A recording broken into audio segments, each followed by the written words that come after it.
This week on Freakshow Unsolved, we will be investigating the question: did freak shows do any good in empowering and advancing people with physical and mental disabilities? We're your hosts. I'm Charmaine. And I'm Katie. You've already seemed to have some thought on the questions of the day, Katie. Oh, I have thoughts. Alright, well, let's get into it. Okay, sure. I'm going to start off. I think this is the dumbest question that we've ever looked at on the show. What do you mean, Katie? Well, was there any good that came from freak shows? I mean, come on. Well, Katie, I hear you. And trust me, I know it's hard to separate our modern day lens from past events, but bear with me. This reminds me though, we should give some foundational information about freak shows to our new viewers. Do you want to start with that? Okay then, I will. Freak shows are generally considered an American form of theatre. Naturalists actually had a major role in the development of freak show. With the emergence of Charles Darwin and Emile Zola, people became fascinated with plants, animals, and unfortunately people who failed to fall into any category. So they're not being called freak shows yet? No, and that's the brilliant and dangerous thing about this movement. People were so creative with their language. At this point in time, people were still calling them cabinets of curiosities and less malicious language like that. Freak shows did not come into use until close to the end of the 19th century, after the death of the American showman P.T. Barnum. Barnum is not known to have used the term himself. Oh, okay, I got it. Wow, that's clever in a sick way. After this so-called cabinets of curiosity, which were more scientific than artistic, came the museum movement, or dime museums. This is where we start to see the theatricality show up, with the dependence on showmen to drum up patrons for often very underwhelming and artificial exhibits. This is also where we start to see the discrimination against the disabled in this industry, where people with disabilities wouldn't be allowed into dime museums unless they were part of an exhibit. The most famous dime museum was the American Museum, opened by P.T. Barnum in 1842 in New York City. For those of you at home who haven't been completely brainwashed by The Greatest Showman, listen up. That man was a piece of crap.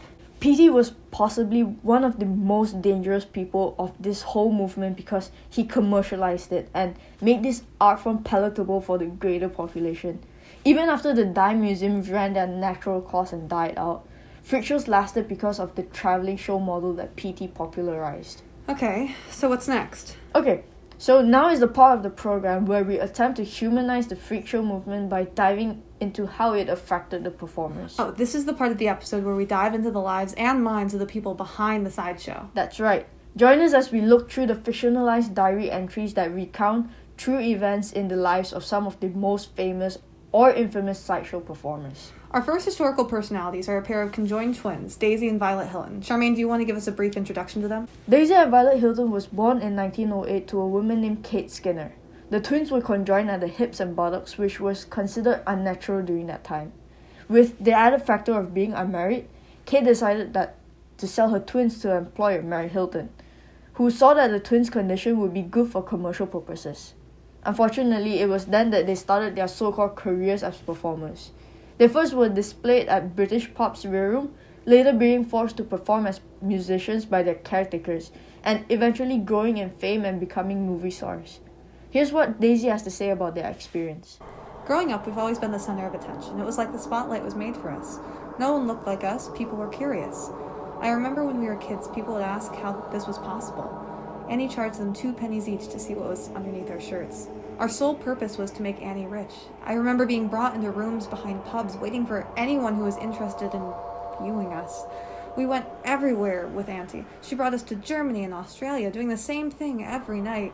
We weren't allowed to go anywhere, and if we disobeyed, Annie and her sirs would have us whipped. Then Annie passed, and we came under the jurisdiction of much gentler caretakers. They took care of us, making sure we had enough food, and we even got to sleep with them in their room, but then something changed. I wasn't sure what happened, but they started acting strange and cruel, making us practice for hours with no breaks. They forced us to play the saxophone and the violin, myself on the saxophone and my sister on the violin. We wanted out, but we were scared. Mr. Meyer said he would send us to a special institute if we tried to escape, and rumor was the institute was a not-so-nice place. Wow, that definitely doesn't sound all that great. They really had a tough life. That's for sure.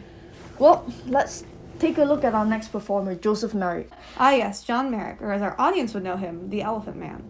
Born on the 5th of August, 1862, Joseph Merrick had no signs of deformity till the age of 5. It was then when he developed a strange disorder that caused some parts of his skin and bones to have an abnormal growth.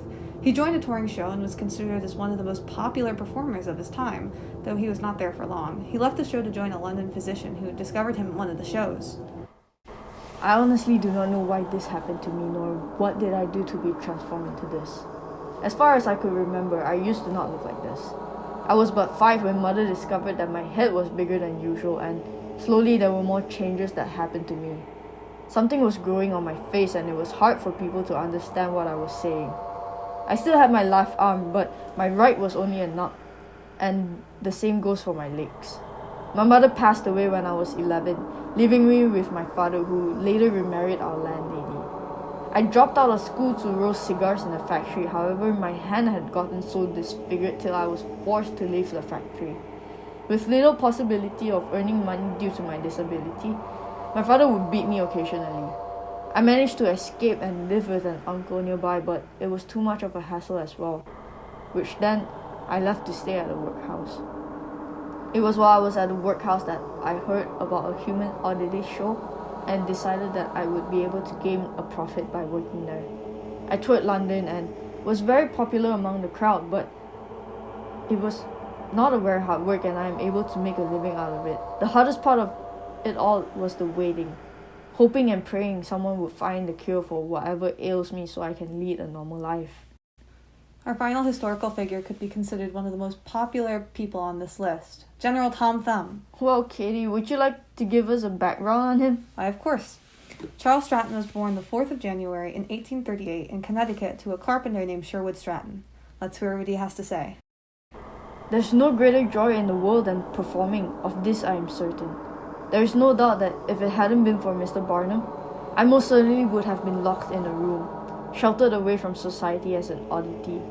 Now I am glorified as an oddity and keeping my mother and father in their homes and my sister in school, rather than them nearly keeping me in a small dank room.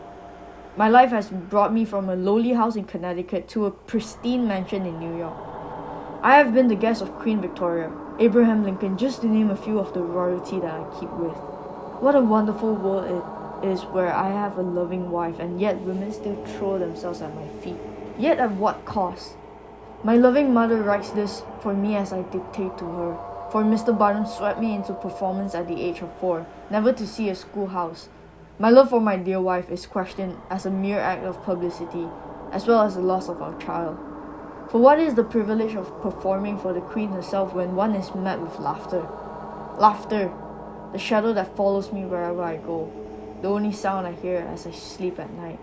I only wish to hear the sound of Charlie, the name that has so long since been forgotten. Well, I guess this answers our question. Freakshow really didn't benefit anyone. They were based on bigotry and fear. Actually, I just found one last quote that might give us an affirmative answer on this question. What? I thought we debunked this question. Who could Freakshows possibly be good for? P.T. Barnum. When you find a man unfit to fill his station, either from incapacity or peculiarity of the character or disposition, dispense with his services and do not drag out a miserable existence in the vain attempt to change his nature. Do not hide your light under a bushel. Your success must depend on your own individual exertions. Trust not the assistance of friends. Every man must be the architect of his own fortune. I guess you're right. This has been Freakshow Unsolved. We'll see you next time.